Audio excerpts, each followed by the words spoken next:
കൊല്ലം പരവൂർ പൂതക്കുളത്ത് ഭാര്യയും മകളെയും കഴുത്തറുത്ത് കൊന്ന ശേഷം ഗൃഹനാഥൻ ആത്മഹത്യയ്ക്ക് ശ്രമിച്ചു. പരിക്കേറ്റ മകന്റെ നില ഗുരുതരമാണ്. കടബാധ്യതയാണ് കൊലപാതകത്തിലേക്കും ആത്മഹത്യാശ്രമത്തിലേക്കും നയിച്ചത് എന്നാണ് പ്രാഥമിക വിവരം. ഇന്ന് രാവിലെയാണ് നാടിനെ നടുക്കിയ കൊലപാതകം.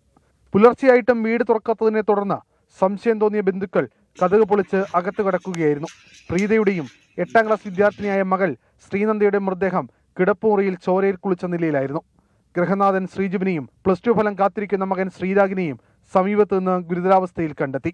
വിഷം നൽകിയ ശേഷം ഭാര്യയെയും മക്കളുടെയും കഴുത്തറുത്തുമെന്നാണ് നിഗമനം. കൈഞ്ഞെരുമ്പ് മുറിച്ചാണ് ശ്രീജു ആത്മഹത്യയ്ക്ക് ശ്രമിച്ചത്. ശ്രീജു തിരുവനന്തപുരം മെഡിക്കൽ കോളേജ് ആശുപത്രിയിലും ശ്രീരാഗ് കൊട്ടിയത്തെ സ്വകാര്യ ആശുപത്രിയിലും ചികിത്സയിലാണ്. രാവിലെ വന്ന് നോക്കിയപ്പോൾ ഞാൻ ഒരു 7:30 മണിയൊക്കെ ആള് കൂടിക്കുന്നുണ്ടാണ് വന്നത്. പല സംഭവം ഈ അവസ്ഥയിൽ കിടക്കുന്നത്. കുടുംബത്തിന് സാമ്പത്തിക ബാധ്യതയുണ്ടെന്നും പ്രീതയ്ക്ക് ആരോഗ്യ പ്രശ്നങ്ങളുണ്ടെന്നും ബന്ധുക്കൾ. ഞാൻ അറിയത്തൊക്കെ ഒരു പ്രശ്നമില്ല, എന്താണെന്ന് എനിക്ക് അറിയില്ല. സാമ്പത്തിക പ്രശ്നം ഉണ്ടായിരുന്നു. സാമ്പത്തിക പ്രശ്നം എവിടെയും കാണുമല്ലേ. ക്രൂരമായ കൊലപാതകത്തിന്റെ ഞെട്ടലിലാണ് നാട്ടുകാരും. ഒരു സാമ്പത്തിക പ്രശ്നം ആരെങ്കിലും അന്വേഷിച്ച് വരികയോ അങ്ങനെയൊക്കെ ഇതൊന്നും നമ്മൾ ശ്രദ്ധയിൽപ്പെട്ടിട്ടില്ല.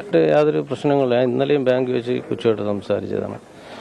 വളരെ നല്ല രീതിയിൽ ജീവിച്ചു പോകുന്നൊരു ഫാമിലി. കൂലിപ്പണിക്കാരനായ ശ്രീജുവിന് വീടിനടുത്ത ടെക്സ്റ്റൈൽസ് കടയുമുണ്ട്.